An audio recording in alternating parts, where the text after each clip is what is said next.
Hi, this is 365801 and this is another reviewing male romance video.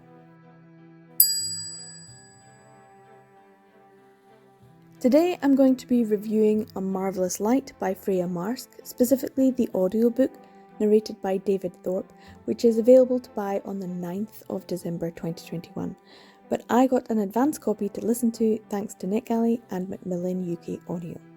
Okay, here is how this whole situation went down. So as I was browsing on NetGalley, I spotted the most beautiful cover artwork and instantly knew I wanted to read that book. Yep, that's right, I judged a book by its cover, what can I say? When the cover looks this good, the colours, the foliage, the two men in suits. I'm going to be talking a lot about boxes in this review and you just heard 3 of mine getting ticked. Oh, that's so good. The final version of the cover artwork even got an upgrade when the lettering got the gold light treatment. Mwah! Chef's kiss perfection. Then I actually looked into what the book was about and was blown away. I mean, were the publishers trying to sell directly to me, or are my tastes so vanilla ice cream generic that I like what everyone else likes, which is totally okay by me, as long as the vanilla they are serving isn't soft serve on a cone, but more like gacked on a throne. Because your girl is lactose intolerant. And yes, I did just make a reference to a 1999 Japanese hit song. It's a Fujo anthem. Go have a listen. So sexy. Anyway, the tags for the book got me so excited. LGBTQIA, romance, sci-fi and fantasy. A fantasy LGBTQIA romance is so far up my alley, it's practically living in my back garden. I could literally feel my heart stop beating and speed up at the same time. I was so excited just to read the synopsis. So I did. Set in an alternative Edwardian England. Hold up! Stop. This is a historical? That was literally the sound of another of my boxes getting well and truly ticked. Let's see if any more get ticked. Set in an alternative Edwardian England. This is a comedy of manners, manor houses, and hedge mazes, including a magic-infused murder mystery and a delightful queer romance. Well, I honestly did not know I had that many boxes that needed a good tick, but there we are. Even from this mini synopsis, I could feel a love story coming on. I knew this book was now no longer living in my back garden. I'd invited it in, we were eating Sunday roast, we were opening a bottle of wine, it was staying the night, there was only one bed. We have decided to cohabit, there's a future there. Now this was the first male romance adult novel that I had seen on NetGalley that got me truly excited and desperate to read, so of course I requested it, and of course my request was denied. Unfortunately, this was way back in July when I first saw the digital version and I requested the book and got denied. And usually I wouldn't be that bothered. I read and review everything I request, or at least I try to. So I don't request a lot, but there are still occasions when I get turned down for not having a large enough audience, and that is totally fair.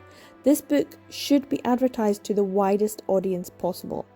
But when the audiobook version got posted, I really wanted to have a listen, so I tried and requested the audiobook. This time I got lucky. Now, if you have been following me this year, you will know I have been delving into audiobooks big time, and I have been thoroughly enjoying them. So I was really looking forward to the treat of listening to a book I have been thinking about since July. So before I get into what I thought about the book, let's have a quick synopsis so you know what I'm talking about. Young Baronet Robin Blythe thought he was taking up a minor governmental post. However, he's actually been appointed parliamentary liaison to a secret magical society. If it weren't for this administrative error, he'd never have discovered the incredible magic underlying his world. Cursed by mysterious attackers and plagued by visions, Robin becomes determined to drag answers from his missing predecessor. But he'll need the help of Edwin Corsi, his hostile magical society counterpart. Unwillingly thrown together, Robin and Edwin will discover a plot that threatens every magician in the British Isles. I feel that this is a fair and accurate synopsis of the novel, but that it's a bit like the grayscale or sepia version of The Wizard of Oz before Dorothy goes there and everything is in Technicolor.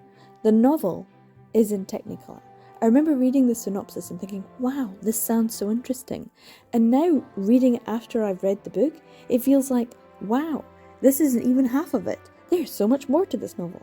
I guess that is what a synopsis is supposed to do, but I'm just letting you know now, this synopsis, if it doesn't convince you to pick up this book, just know there is more to this story and it is a fun and wild ride. But, in a restrained Edwardian kind of a way.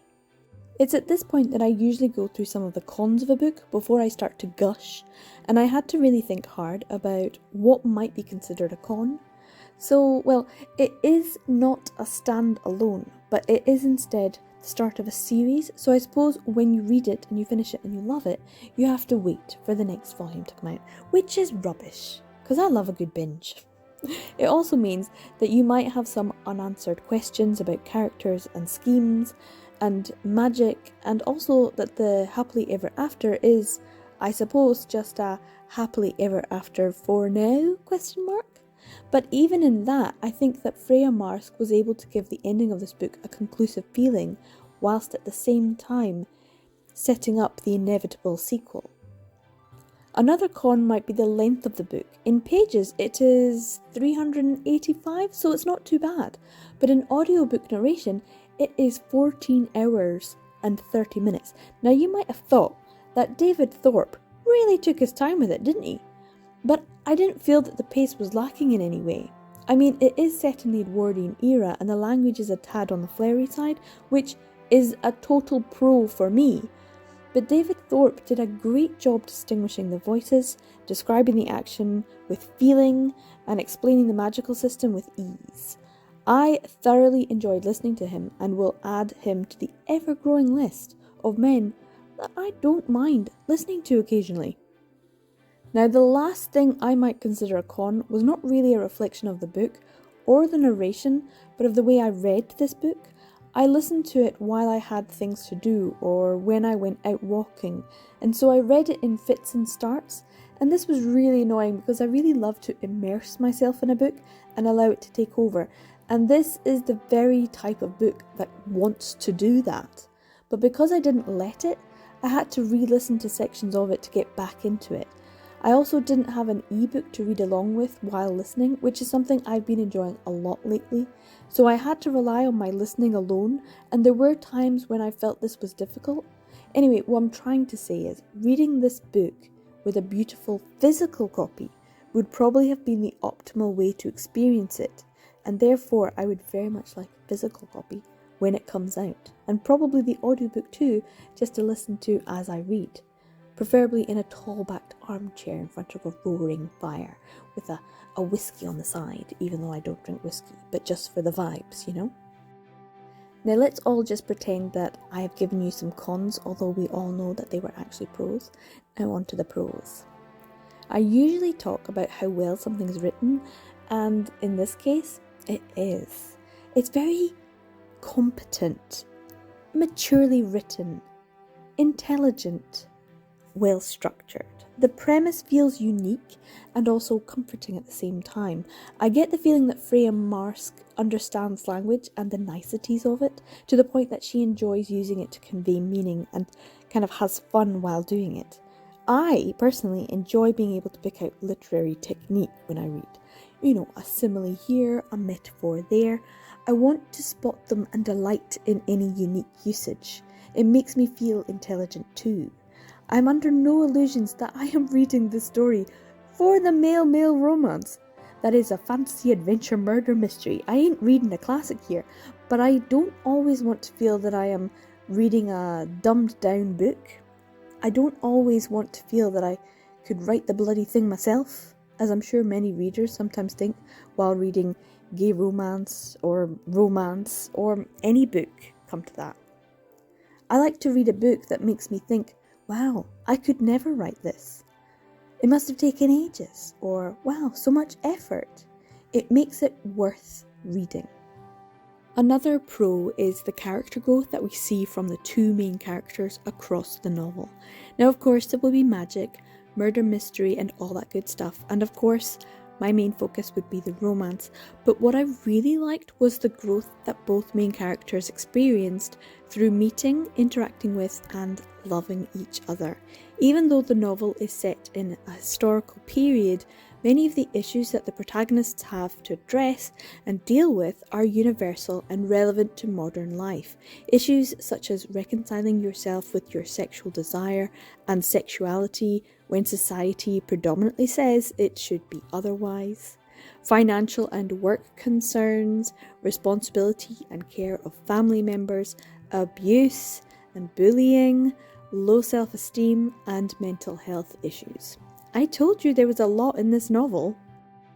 There were times while I was reading this book that I found myself thinking about some of the other great books that I've been reading recently, namely the historical romance books of K.J. Charles and her exquisite writing style, but also a new favourite, Lily Morton's modern fantasy Black and Blue series, and that is a total compliment because their books are fantastic and I loved them. So it will be no surprise to anyone that I'm giving this a 5-star rating and really want to pick up a physical copy when it is available. Certainly, I cannot wait for the next book in the series to once again enjoy Edwin and Robin's interactions and budding relationship, but also the quest for answers and to hang out with Adelaide Morrissey and her sister. They are fantastic side characters. I hope we get more of them in the next volume. This was a novel that I had built up my own hype for, and it lived up to it. I hope you check it out when it becomes available wherever you are. Let's go show Freya Marske some love, and of course David Thorpe too, if you get a chance to listen to the audiobook. I am 365801. I make videos about male romance, BL manga, yaoi, and all that good stuff. If you like this video, consider subscribing and give it a thumbs up if you fancy. If you have read A Marvellous Light, I would love to hear your thoughts in the comments down below. Take care everyone. Remember, every day is a BL day, and I'll see you in the next video. Bye!